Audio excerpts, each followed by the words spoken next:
Hello guys, welcome to my channel. Friends, आज के video में हम लोग जानेंगे महिंद्रा कंपनी का जो मॉडल है स्कॉर्पियो VLX एमहॉक इंजन। उस गाड़ी में अगर ट्रबल कोड DTC कोड अगर P0335 P0336 अगर ट्रबल कोड आए तो हम कैसे उस गाड़ी को डायग्नोसिस करेंगे। तो चलिए फ्रेंड्स, वीडियो स्टार्ट करते हैं और जानते हैं कि अगर DTC कोड अगर ट्रबल कोड P0335 या P0336 अगर आए तो हम डायग्नोसिस कैसे करेंगे, वो सारा प्रोसेस हम आज के वीडियो में समझेंगे और जानेंगे। तो चलिए फ्रेंड्स, वीडियो स्टार्ट करते हैं और जानते हैं इसके बारे में। फ्रेंड्स देखिए, महिंद्रा का जो स्कॉर्पियो मॉडल है VLX एमहॉक इंजन, उस गाड़ी में अगर हम डायग्नोस्टिक टूल्स अगर हम लगाते हैं, दैट मीन्स महिंद्रा में स्मार्ट टेस्टर, डायग्नोस्टिक टूल्स को स्मार्ट टेस्टर बोलते हैं। अगर हम स्मार्ट टेस्टर अगर कनेक्ट करते हैं गाड़ी से और उस में अगर उस डायग्नोस्टिक टूल्स पे अगर ट्रबल कोड P0335 P0336 अगर आए तो उसका क्या मतलब होता है और ऐसे में हम उस गाड़ी को कैसे डायग्नोसिस करेंगे, वो सारा प्रोसेस हम अभी समझेंगे और जानेंगे आज के वीडियो में। फ्रेंड्स, इस कोड को समझने से पहले, सबसे पहले इस ट्रबल कोड को जानने से पहले हम जानते हैं क्रैंकशाफ्ट सेंसर के बारे में कि क्रैंकशाफ्ट सेंसर क्या होता है और इसका क्या काम होता है। तो चलिए फ्रेंड्स जानते हैं। देखिए फ्रेंड्स, क्रैंकशाफ्ट सेंसर जिसको हम CKB सेंसर भी बोलते हैं, ठीक है। एक crankshaft sensor is an electronic device used in an internal combustion engine, both petrol and diesel, to monitor the position or rotational speed of the crankshaft. This information is used by ECU to control the fuel injection or the injection system. Friends देखिए, crankshaft sensor जो होता है वो crankshaft sensor एक प्रकार का electronic device होता है, ठीक है। एक crankshaft sensor is an electronic device, A crankshaft sensor is an electronic device used in an internal combustion engine. Friends, आपको बताया होंगे हम पिछले वीडियो में इंटरनल कंबशन इंजन किसे कहते हैं। फ्रेंड्स देखिए, इंटरनल कंबशन इंजन उसे कहते हैं जिसका फ्यूल का बर्निंग सिलेंडर के अंदर में हो, ठीक है। अगर फ्यूल अगर सिलेंडर के अंदर में बर्न हो तो ऐसे इंजन को हम बोलते हैं इंटरनल कंबशन इंजन, ठीक है। और अगर फ्यूल का बर्निंग अगर सिलेंडर के बाहर हो तो उसे बोलते हैं एक्सटर्नल कंबशन इंजन। नाम से ही क्लियर, इंटरनल मतलब अंदर, एक्सटर्नल मतलब बाहर। तो देखिए, तो पुरानी जो रेलवे का जो इंजन था, जो स्टीम इंजन था, वो क्या था, तो एक्सटर्नल कंबशन इंजन था। लेकिन यहाँ इंटरनल कंबशन इंजन, अभी की जितनी भी गाड़ियां आ रही है BS4 BS3 जो भी व्हीकल हम रोड पे देख रहे हैं वो ज्यादातर वो इंटरनल कंबशन इंजन ही है, ठीक है। इंटरनल कंबशन इंजन में क्या होता है कि फ्यूल का बर्निंग सिलेंडर के अंदर होता है, ठीक है। तो एक crankshaft sensor is an electronic device used in an internal combustion engine. एक क्रैंकशाफ्ट सेंसर जो है एक प्रकार का इलेक्ट्रॉनिक डिवाइस होता है जिसका यूज हम इंटरनल कंबशन इंजन में करते हैं। बोथ पेट्रोल और डीजल इंजन में भी यूज होगा या पेट्रोल इंजन में भी यूज होगा, दोनों इंजन में हम क्रैंकशाफ्ट सेंसर का हम यूज करते हैं, ठीक है। टू मॉनिटर द पोजीशन और रोटेशनल स्पीड ऑफ क्रैंकशाफ्ट। यहां देखिए, टू मॉनिटर द पोजीशन मतलब कि क्रैंकशाफ्ट के पोजीशन को मॉनिटर करना और rotational speed of the crankshaft, that means crankshaft के रोटेशनल स्पीड को और उसके पोजीशन को मॉनिटर करता है कौन, तो क्रैंकशाफ्ट सेंसर। क्लियर है। अब देखिए आगे, this information is used by ECU। यह इंफॉर्मेशन किसके द्वारा किया जाता है, तो ECU के द्वारा। This information is used by ECU to control the fuel injection और इग्निशन सिस्टम। फ्रेंड्स, ये जो इंफॉर्मेशन है, ये इंफॉर्मेशन कंट्रोल किसके द्वारा होता है, तो ECU के द्वारा कंट्रोल होता है। ECU that means electronic control unit. Friends, ECU के बारे में आपको थोड़ा सा ब्रीफली मैं बता दूं कि ECU एक प्रकार का, अगर हम बात करें तो ECU व्हीकल का एक माइंड होता है। जिस तरह से हमारा जो मस्तिष्क है, ब्रेन है, ठीक उसी तरह से माइंड होता है, ठीक है। वो गाड़ी के जितने भी सेंसर्स होते हैं वो सेंसर्स को सेंसर्स के द्वारा ईसीयू को सिग्नल आता है और ईसीयू इन्फॉर्म करता है कि तुम ये काम करो। दैट मीन्स वो परमिशन देता है, कंट्रोल करता है सिग्नल को। सिग्नल आने के बाद वो परमिशन देता है, ठीक है। तो ये ईसीयू जो है, इलेक्ट्रॉनिक कंट्रोल यूनिट, वो क्या करता है, ये इंफॉर्मेशन को कंट्रोल करता है। फ्यूल इंजेक्शन और इग्निशन सिस्टम के इंफॉर्मेशन को वो कंट्रोल करता है, ठीक है।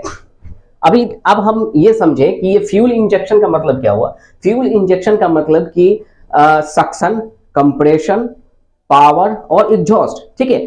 तो फ्यूल का बर्निंग कब होगा, कौन से स्ट्रोक में, तो कंप्रेशन स्ट्रोक के लास्ट में, that means at the end of compression stroke. जैसे ही पिस्टन सक्शन में क्या, एक बार सक्शन में क्या होता है कि पिस्टन बीडीसी से टीडीसी की ओर, टीडीसी से बीडीसी की ओर आती है, मतलब टॉप डेड सेंटर से बॉटम डेड सेंटर, ठीक है। और टीडीसी से जैसे ही बीडीसी आती है तो डीजल इंजन में क्या होगा कि इनलेट वाल्व के रास्ते से एयर आता है सिलेंडर के अंदर, ठीक है। उसके बाद कंप्रेशन स्ट्रोक आता है। कंप्रेशन स्ट्रोक में क्या होगा कि पिस्टन जो है बीडीसी से टीडीसी की ओर जाती है और दोनों वाल्व अपना बंद होता है, क्लियर है। और वो उस एयर को कंप्रेस्ड करता है डीजल इंजन में, ठीक है। उस एयर को कंप्रेस्ड करता है और जैसे ही कंप्रेशन स्ट्रोक समाप्त होता है तब कन्वर्ट हो जाता है पावर स्ट्रोक में, ठीक कंप्रेशन स्ट्रोक के समाप्त होते ही पावर स्ट्रोक में फ्यूल का बर्निंग होता है। इंजेक्टर फ्यूल को स्प्रे करता है। तो यही इंजेक्टर का फ्यूल का स्प्रे करना, दैट मींस फ्यूल इंजेक्शन और इग्निशन सिस्टम।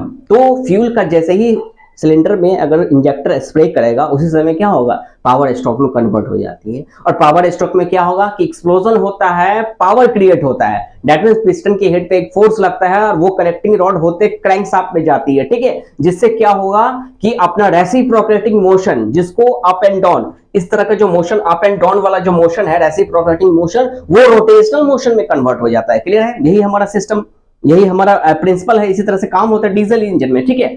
और पेट्रोल इंजन में थोड़ा सा चेंजिंग है कि जैसे इनलेट वाल्व में जो एयर आता है, लेकिन पेट्रोल इंजन में एयर और फ्यूल का मिक्सचर आती है और इंजेक्टर के बदले क्या होता है, तो अपना स्पार्क प्लग, ठीक है। तो इंजेक्शन सिस्टम को ये इश्यू कंट्रोल करता है, ये इंफॉर्मेशन देके, ठीक है।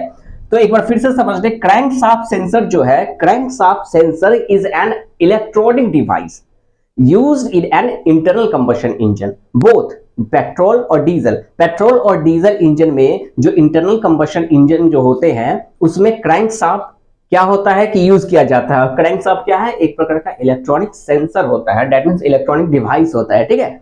ये क्या करता है कि क्रैंकशाफ्ट के रोटेशनल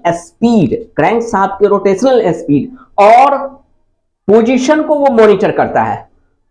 और दिस इंफॉर्मेशन, ये इंफॉर्मेशन इज यूज्ड, ये इंफॉर्मेशन, ये जो काम जो है किसके द्वारा होता है, तो इश्यू के इंफॉर्मेशन के द्वारा, ठीक है। टू कंट्रोल, किस लिए, तो to control the fuel injection और ignition system, to control the fuel injection और इग्निशन सिस्टम, ठीक है। फ्यूल इंजेक्शन सिस्टम को कंट्रोल करने के लिए ये इश्यू के द्वारा ये सारा सिस्टम प्रोसेस होता है, ठीक है।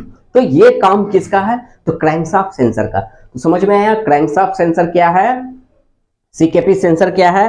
क्रैंकशाफ्ट सेंसर एक प्रकार का इलेक्ट्रॉनिक डिवाइस होता है जो कि इंटरनल कंबशन इंजन में, दोनों में, पेट्रोल में भी और डीजल इंजन में भी ये यूज किया जाता है, ठीक है। और जो कि क्या करता है कि क्रैंकशाफ्ट के पोजीशन को ये मॉनिटर करता है, ठीक है।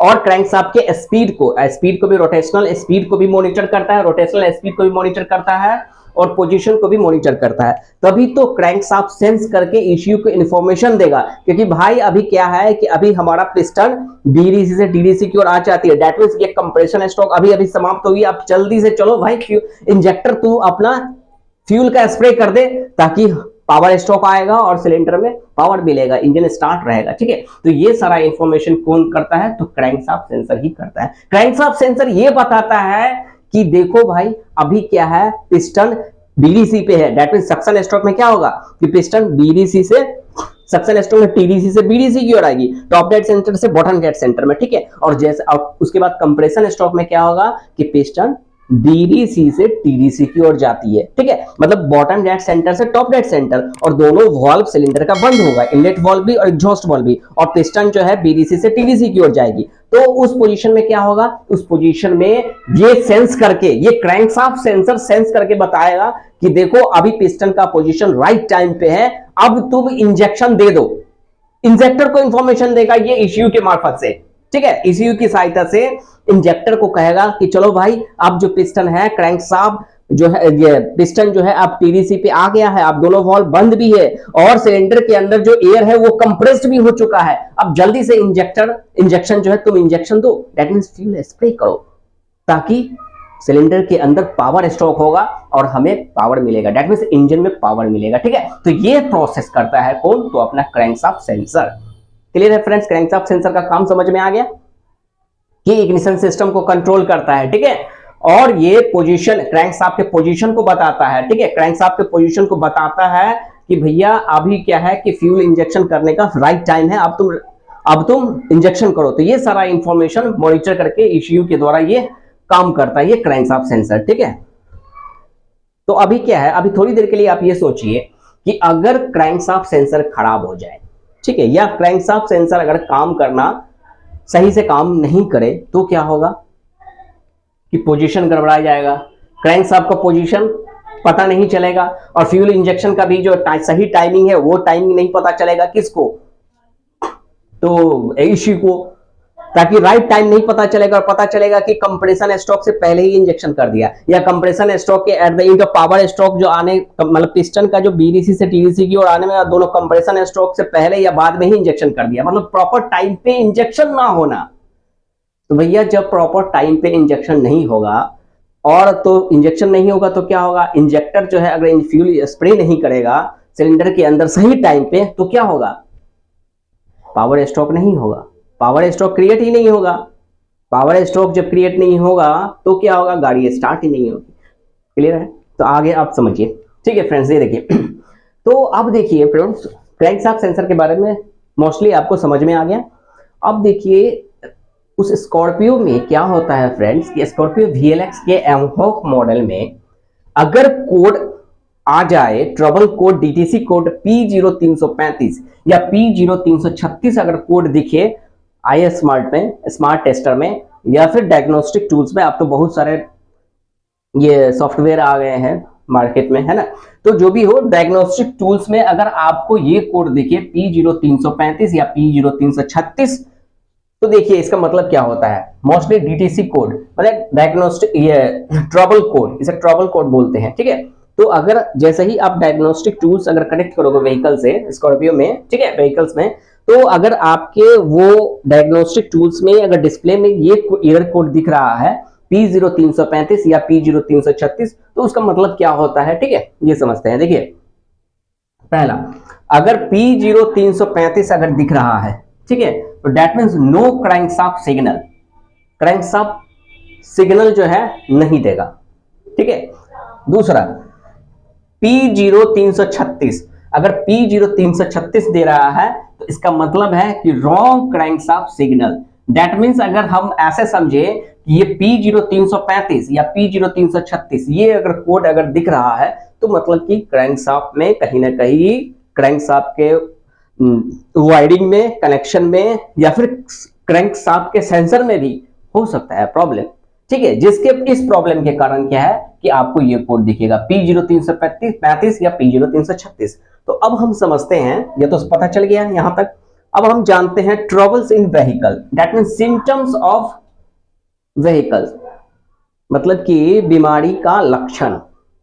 क्योंकि क्या है कि फ्रेंड्स गाड़ियां क्या है, गाड़ी अगर वर्कशॉप में आती है तो जस्ट लाइक गाड़ी एक पेशेंट होता है, पेशेंट है वो, ठीक है, और उनका जो समस्या है वो एक प्रकार का डिजीज है और उस डिजीज को दूर करने के लिए हम क्या होते हैं, तो हम एक डॉक्टर होते हैं, ठीक है। एक इंजीनियर क्या है, डॉक्टर है, ठीक है। तो अब इंजीनियर दैट मींस डॉक्टर को करना क्या चाहिए कि भैया बीमारी का तो रिपोर्ट में पता चल गया, iSmart दैट मींस क्या है, diagnostic tools that means report, हमें रिपोर्ट में पता चल गया, हमें प्रिस्क्रिप्शन में पता चल गया कि इसका ट्रबल्स कोड P0335 है और P0336 है। तो फ्रेंड्स सिम्टम्स क्या होगा, पेशेंट का सिम्टम्स क्या है हुआ वो जानते हैं कि उस गाड़ी में लक्षणें क्या होगी वो समझिए। देखिए ट्रबल्स इन व्हीकल, सिम्टम्स समझते हैं।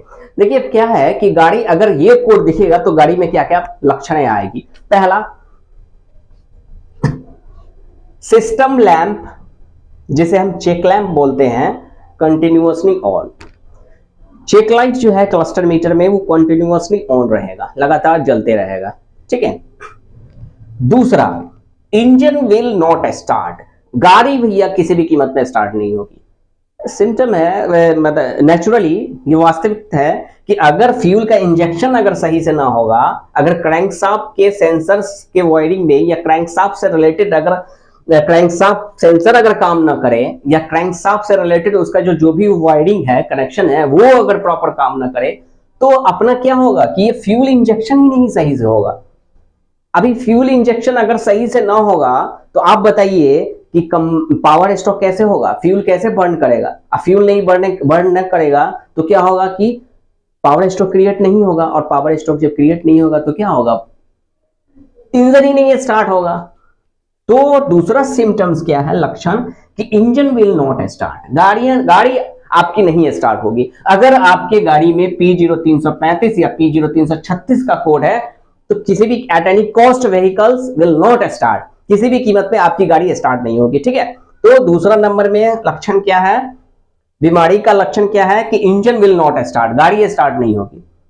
और चेक लैंप कंटिन्यूअसली ऑन, और चेक लैंप आपका हमेशा लगातार जलेगा, इंजन विल नॉट स्टार्ट।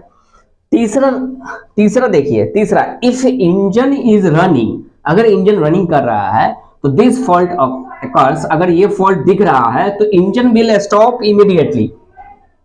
एक बार अगर इंजन स्टार्ट भी हो जाएगा तो बहुत इमीडिएटली वो बंद हो जाएगी, ठीक है। दैट मींस हम लक्षणों में ये क्या देख रहे हैं कि ओवरऑल हम ये समझ रहे हैं कि गाड़ी किसी भी कीमत में स्टार्ट नहीं होगा। ये इतना खतरनाक कोड है कि भैया ये कोड अगर दिख जाए आपकी गाड़ी में तो आपकी गाड़ी किसी भी कीमत में स्टार्ट नहीं होगी जब तक कि उस कोड को इरेज ना करे, ठीक है।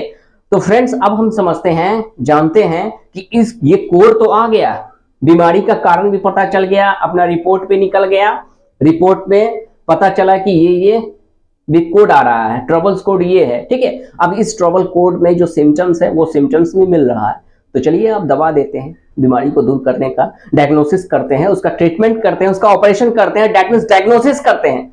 अब हम समझते हैं कि इसका जो बीमारी का डायग्नोसिस कैसे करेंगे, ठीक है फ्रेंड्स। तो चलिए अभी वीडियो स्टार्ट करते हैं और समझते हैं कि P0335 या P0336 अगर आ गया तो इतना तो पता चल गया ओवरऑल की गाड़ियां हमारी स्टार्ट ना होगी। तो गाड़ी स्टार्ट नहीं होगी तो चलेगी कैसे, तो उसको तो चलाना है ना गाड़ी को। तो अब हम जानते हैं कि उस इंजन में अगर ये कोड आया और गाड़ी स्टार्ट ना हुई तो कैसे डायग्नोसिस करेंगे, वो सारा स्टेप बाय स्टेप अब चलिए हम लोग जानते हैं डायग्नोसिस प्रोसेस। तो चलिए फ्रेंड्स जानते हैं। ट्रबल कोड, डीटीसी कोड अगर P0335 या P0336 आए तो हम डायग्नोसिस कैसे करेंगे, क्या प्रोसेस होता है डायग्नोसिस करने का। तो फ्रेंड्स चलिए जानते हैं। हम आई स्मार्ट कनेक्ट कर दिए व्हीकल से, ठीक है, व्हीकल से आई स्मार्ट को कनेक्ट किए, डायग्नोस्टिक टूल्स को आई स्मार्ट से कनेक्ट किए और पता चला कि उस टूल्स पे हमें कोड दिखा रहा है P0335 P0336, ठीक है। तो डायग्नोसिस प्रोसेस में स्टेप बाय स्टेप सबसे पहला स्टेप हमको करना क्या है कि disconnect the crankshaft position sensor connector and also the connector of ECU। क्या करना है कि crankshaft position sensor, CKP sensor जो होता है क्रैंकशाफ्ट सेंसर, उसके कनेक्टर को खोल लेना है, ठीक है, उसके कनेक्टर को निकाल लेंगे, ठीक है। उसके बाद and also the connector of ECU, उसके बाद ECU के कनेक्टर को भी खोल लेंगे, ठीक है। पहला स्टेप क्या करना है कि क्रैंकशाफ्ट पोजीशन सेंसर के कनेक्टर को हम खोल लेंगे, उसके बाद ECU के कनेक्टर को भी हम खोल लेंगे, ठीक है। उसके बाद देखिए सेकंड पॉइंट, कनेक्टर दोनों का हम खोल लिए, सेंसर का भी खोल लिए, ECU का भी खोल लिए। अब क्या करना है, measure the continuity between the sensor terminal 1 and ECU terminal A27। अब हमें क्या करना है कि दोनों का कनेक्टर खोल लिए हैं, ECU का भी और क्रैंकशाफ्ट सेंसर का भी कनेक्टर को खोल लिए हैं। अब क्या करेंगे कि सेंसर का जो टर्मिनल है 1, सेंसर का, क्रैंकशाफ्ट सेंसर का जो पिन होता है, जो टर्मिनल पिन 1 है उसका, एंड ईसीयू का टर्मिनल का A27, ईसीयू का जो A27 जो टर्मिनल पिन है, इस दोनों पिन का हम कॉन्टिन्यूटी मेजर करेंगे। क्लियर है? क्रैंकशाफ्ट सेंसर का पहला नंबर का पिन, पहला नंबर का टर्मिनल, ठीक है, एंड ईसीयू टर्मिनल A27 और ईसीयू का A27, दैट मींस A27, दोनों के पिन से, दोनों के पिन का, दोनों टर्मिनल का हम कॉन्टिन्यूटी मेजर करेंगे। हम मल्टीमीटर से दोनों का कॉन्टिन्यूटी चेक करेंगे, ठीक है। दूसरा पॉइंट में, ठीक है, अगर क्वांटिटी, अगर दोनों का क्वांटिटी अगर ओके है, इफ इज इट ओके, अगर ये ओके है और अगर ये ओके नहीं है तो हमारा दो स्टेप होगा। अगर ओके है तो क्या करना है और अगर ओके नहीं है तो क्या करना है, ठीक है। पहला कि दोनों के कनेक्टर को हम खोल लिए, क्रैंकशाफ्ट पोजीशन सेंसर के कनेक्टर को खोल लिए, उसके बाद ईसीयू के कनेक्टर को खोल लिए, ठीक है, और क्रैंकशाफ्ट पोजीशन सेंसर, उसके बाद क्रैंकशाफ्ट पोजीशन सेंसर के टर्मिनल 1 को एंड ईसीयू के टर्मिनल A27 को, दोनों के बीच का कॉन्टिन्यूटी हम मल्टीमीटर से चेक करेंगे। अगर कॉन्टिन्यूटी सही रहा तो हमको क्या करना है आगे, और अगर कॉन्टिन्यूटी अगर सही नहीं रहे तो क्या करना है, ये दोनों अलग अलग समझाए हैं, ठीक है। स्टेप बाय स्टेप करके समझिए। सबसे पहले हम समझते हैं इफ नॉट ओके, अगर टर्मिनल, अगर दोनों का जो कॉन्टिन्यूटी, अगर क्रैंकशाफ्ट सेंसर का पहला नंबर का टर्मिनल, पहला पिन और ईसीयू का A27, दोनों के बीच का कॉन्टिन्यूटी अगर नहीं मिला तो इसका मतलब क्या है कि उसके वायरिंग में कहीं ना कहीं कट है, उसके वायरिंग में कहीं ना कहीं ट्रबल है, प्रॉब्लम है, दैट मींस कहीं से कहीं कट है, वायरिंग सही से कहीं से मिस है, कटिंग है, ठीक है। तो अगर नॉट ओके, अगर कॉन्टिन्यूटी अगर सही नहीं रहेगा तो क्या करना है, terminal A, sensor terminal A, ECU terminal A27 के बीच कॉन्टिन्यूटी चेक करेंगे। कॉन्टिन्यूटी अगर सही नहीं है तो हमें क्या करना है कि पहला कि रिपेयर द वायर, वायर को हम रिपेयर करेंगे। हमको चेक करना है कि कहां से वायरिंग कटा हुआ है, ठीक है, वो चेक करके आप वायर को रिपेयर कर दीजिए। दूसरा, उसके बाद clear code and verify the CKP sensor is with in normal parameters. उसके बाद रिपेयर, वायर को रिपेयर करने के बाद हमें क्या करना है कि कोड को क्लियर कर देना है और verify the CKP sensor is with in normal parameter, और हमें वेरीफाई कर लेना है कि सीकेपी सेंसर नॉर्मल पैरामीटर पे काम कर रहा है कि नहीं कर रहा है, ठीक है। तो ये प्रोसेस कर देंगे, गाड़ी हमारी स्टार्ट हो जाएगी। क्लियर है? अगर क्वांटिटी अगर सही नहीं हो तो, ठीक है, तो यहां पहुंच के हम व्हीकल को स्टार्ट कर देंगे। अगर क्वांटिटी अगर कहीं से, अगर पिन नंबर सेंसर का टर्मिनल A और ईसीयू के टर्मिनल A27 के बीच अगर क्वांटिटी अगर सही नहीं है तो हमें तो क्या पता चलता है कि उस वायर में कहीं ना कहीं से कट है, ठीक है। तो हम उस वायर को रिपेयर करेंगे। उसके बाद वायर रिपेयर करने के बाद हम क्लियर कोड कर देंगे। क्लियर कोड करने के बाद verify the CKP sensor is with in normal parameter, और नॉर्मल पैरामीटर में सेंसर काम कर रहा है, ये वेरीफाई कर लिए। उसके बाद हमारी गाड़ी, उसके बाद इग्निशन ऑन करके हम गाड़ी स्टार्ट करेंगे, गाड़ी हमारी स्टार्ट हो जाएगी। क्लियर है? यहां तक खत्म, ठीक है। अब देखिए, अगर क्वांटिटी चेक किए, सेंसर टर्मिनल A1 और ईसीयू के टर्मिनल A27, इस दोनों के बीच क्वांटिटी चेक किए तो हमें मिला कि सही है। इफ अगर ओके है, अगर सही है, अगर दोनों का क्वांटिटी अगर सेंसर पिन का 1 नंबर पिन का और ईसीयू का A27, दोनों के पिन के बीच का जो क्वांटिटी अगर मल्टीमीटर से चेक किए हैं और अगर क्वांटिटी अगर सही है तो आगे क्या स्टेप हमको करना है वो समझिए, ठीक है। इफ ओके तो हमको क्या करना है कि measure all terminal for short to ground. तो हमें और जो टर्मिनल है वो सभी टर्मिनल को चेक करना है, मेजर करना है ग्राउंड चेक करके, ठीक है। और अगर वो भी सही है, इफ इट इज ओके, अगर वो सही है, अगर हम measure all terminal for short to ground करके अगर हम टर्मिनल को मेजर किए हैं, ठीक है, और अगर वो सही है तो हमें क्या करना है, उसके बाद check if the sensor is damage. तो हमें चेक करना है क्या सेंसर तो डैमेज नहीं है, क्या क्रैंकशाफ्ट सेंसर में तो प्रॉब्लम नहीं है, डैमेज तो नहीं है। आप उस सेंसर को चेंज कर दो। उसके बाद देखेंगे, हम फिजिकली हम एनालाइज करेंगे और पता चलेगा कि हमारा सेंसर कहीं ना कहीं से वो डैमेज है। उसके बाद क्या करेंगे कि सेंसर को आप चेंज कर दीजिए। चेंज करने के बाद clear code and verify the CKP sensor is with in normal parameter. उसके बाद sensor CKP sensor crankshaft sensor को चेंज करने के बाद हम कोड को क्लियर करेंगे और क्लियर कोड करने के बाद वेरीफाई करेंगे कि सीकेपी सेंसर नॉर्मल पैरामीटर पे काम कर रहा है कि नहीं कर रहा है। उसके बाद गाड़ी को हम स्टार्ट करेंगे, गाड़ी हमारी स्टार्ट हो जाएगी। ठीक है, अगर और दूसरा कंडीशन, अगर हम measure all terminal for short ground अगर सही नहीं है, इफ नॉट ओके, तो हमें क्या करना है कि repair the connection and clear the code. उसके बाद हमें कनेक्शन को हमको रिपेयर करना होगा।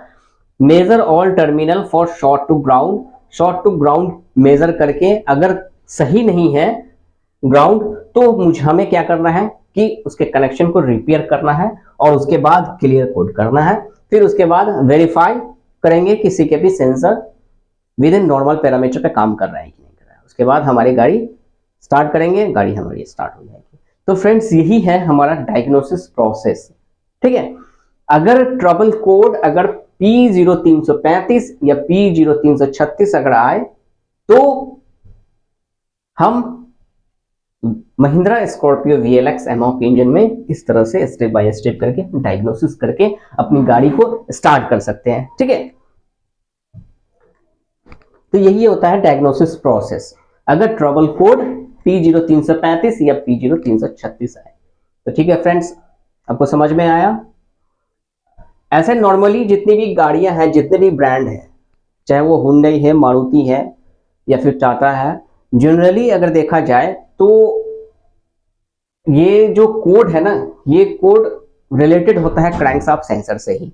ठीक है, और ब्रांड में भी। ठीक है, ये P0335 या P0336 अगर आए तो वो क्रैंकशाफ्ट सेंसर से रिलेटेड होता है। दैट मीन्स कि क्रैंकशाफ्ट सेंसर का पोजीशन सही से काम नहीं कर रहा, क्रैंकशाफ्ट पोजीशन सेंसर वो काम सही से नहीं कर रहा है, और इग्निशन राइट जो टाइम पे इग्निशन होना चाहिए उस टाइम पे इग्निशन नहीं हो रहा है। ठीक है, तो ठीक है फ्रेंड्स, उम्मीद करते हैं कि वीडियो में आपको समझ में आया होगा डायग्नोसिस प्रोसेस के बारे में, कि अगर व्हीकल में अगर ट्रबल कोड अगर DTC कोड अगर P0335 या P0336 आए तो वो कोड का क्या मीनिंग होता है, क्यों आता है, ठीक है, किस सेंसर से इसका रिलेशन है, और हम कैसे अगर ये कोड आएगा तो कैसे हम इसे डायग्नोसिस करते हैं, अभी आपने समझा। तो उम्मीद करते हैं फ्रेंड्स कि आपको ये वीडियो अच्छा लगा होगा। तो फ्रेंड्स, अगर वीडियो अच्छा लगा हो और आपको समझ में आया हो तो प्लीज़ आप हमारे इस चैनल को सब्सक्राइब आप जरूर कीजिए। Thank you for watching my video. Thank you very much.